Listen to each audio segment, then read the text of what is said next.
tell you what I see here. A lot of raw talent, swagger, bravado. People are scared of you guys. They think you're dangerous, but you have a unique voice. The world needs to hear it.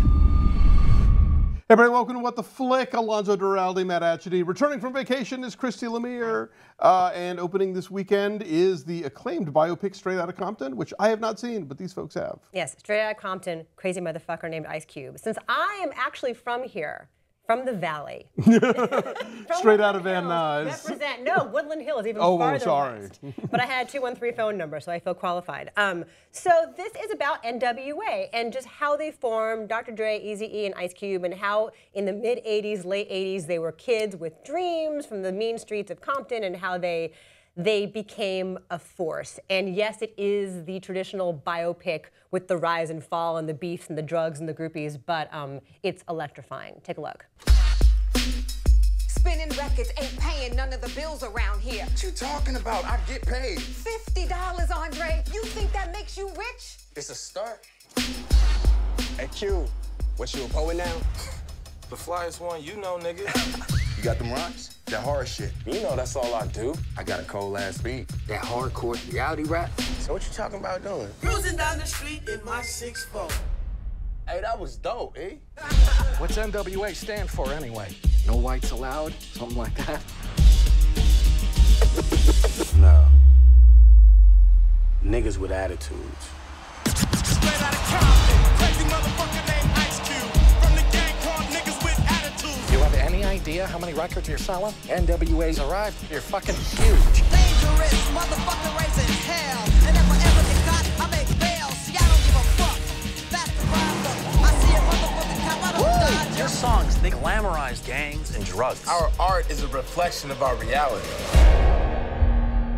The Rodney King beating was a shocker. Guys like you change shit like this. This is a threat, guys, from the federal government. Speak a little truth and people lose their minds. Performance of the song, F the Police, will not be permitted. They try to tell us what the fuck we can't play. This is N.W.A. Yo, Dre. What up? I got something to say.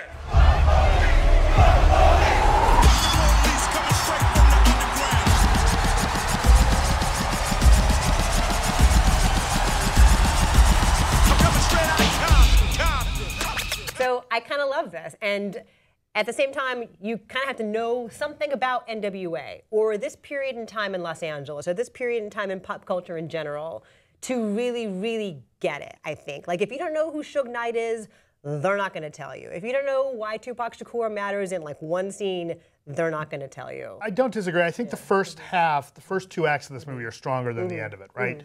The movie does a really good job of kind of connecting the dots between what those guys were going through and how it ends up in their lyrics. And I think it demonstrates that, which you kind of expect out of a biopic like this, right? And how they inform each other. Right. Because the lyrics come from their lives, and then things happen in reaction to their lyrics. Right. Right. And that's respond to that. And that's really cool. And, you know, I was late to the N.W.A. party. I wasn't listening at the time. And so I found a lot of that really educational and really informative. You know, and yeah, it's a biopic, so it glosses over some stuff. Well, it's a biopic produced by Cube and Dre, right? Right. So, and Eazy-E's wife. Right. So, but then as you get later in it, it starts putting all these things in that you know that super fans want to see. Like, you want to see Suge Knight, you want to see the Tupac appearance, you want to see Snoop Dogg, but it just goes through them so quick. Right, you want more of those. And you know, there's probably 2 or 3 other movies in there. Right? And so it becomes this, it felt like, oh shit, we got 10 minutes left in Behind the Music. We gotta wrap this shit up, right? And so it kind of feels like that. I feel like the end doesn't deliver as strongly as the beginning does, but it's still really good. And it's really good. I'm sorry, go ahead. The cast is great. Yes. The cast is fantastic. Yeah. Like, you really believe these guys are those guys. Well, I mean, in one case, he kind of is. Like, it sounds like a gimmick, but Ice Cube's son, O'Shea Jackson Jr., is playing Ice Cube. And there is, like, the eerie similarity in his appearance, but also, he's just really good. I mean, really good. To not just act, but they're doing their own performances here. Right. And so it's not like he's just lip syncing to his dad's music, which he has heard his entire life. You know, he gets the glare down, right? Like he gets the way that Ice Cube would carry himself, like his son gets that completely. You know, he's got that glare, right? And they found somebody who looks a lot like Dre. Corey Hawkins. Right, he's really good. The guy that plays Eazy-E is really good. This is a solid movie. It is. So F. Gary Gray directed this, and part of the fun of that is that he directed Friday. Yeah. Right. So he directed Ice Cube and Friday. Right. And videos for both these guys. Right. And so there's a whole bunch of they all go back together. F. Gary Gray also did The Italian Job. Right. So this moves in a really, really slick way. It's also shot beautifully in several different ways. Matthew Libatique, who is Darren Aronofsky's usual DP, shot this. So the stuff where they're young and it's the 80s and they're on the streets in LA, like it's got this kind of hazy glow about it, you know, a combination of nostalgia and pot smoke and it's beautiful. But then the performance scenes, like the big Detroit concert where shit goes down, it's just enormous and bright and crisp, and it's electrifying. You are in the middle of it. The scene where they're at the skating rink. Yeah, their first big performance. Like that's awesome. And as I'm watching this, I've had this moment where like, God, that would have been amazing to be there. To be there. Which is what you want out of a performance scene like that, right? Like it really feels immersive. You feel as much as you're getting their experience on stage, you see them from the crowd, right? Like you see, you know, when you see the crowd and it really captures the feeling of those folks there watching it. It's great. Yeah, a musical biopic especially is so hard to do without falling into all those cliches, right? Like the rise and fall and the montage of them pressing records and like going on tour. Billboard charts. And they don't do that. But the groupies, again, like it's edited so beautifully and it has this great energy to it. Like you kind of forgive that, okay, they've done the cursory steps they have to do to get to where we need to go. And then there are beefs about money, you know, and the things that split them apart, and they have all their side projects.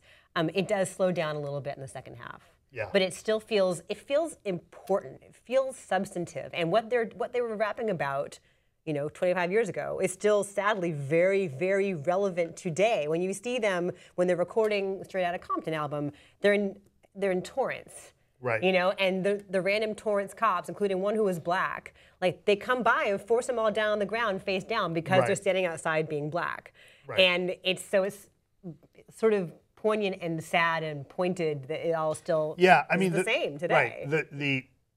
The issues that this movie covers are as accurate and on point as they possibly could be, considering all the stuff that's happening in Ferguson, right? Yeah. Right now. Right now in Ferguson. Right now. A year later, it's a hell of a movie, and it's really exciting and really worth seeing. And it's going to make a ton of money this weekend. It's going to make so much money because, first of all, like when the trailer came out, everyone's like, "Oh my God, it's going to be so good."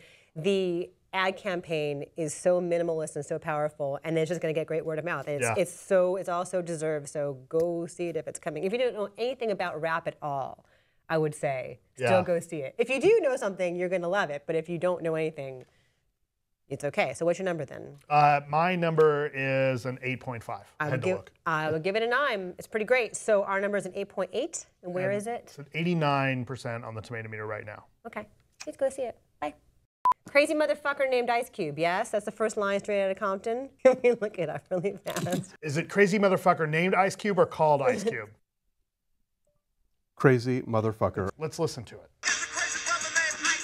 Oh, that's the sanitized version. Oh, that's the sanitized version. Crazy brother named Ice Cube. Because I'm a crazy motherfucker named Ice Cube.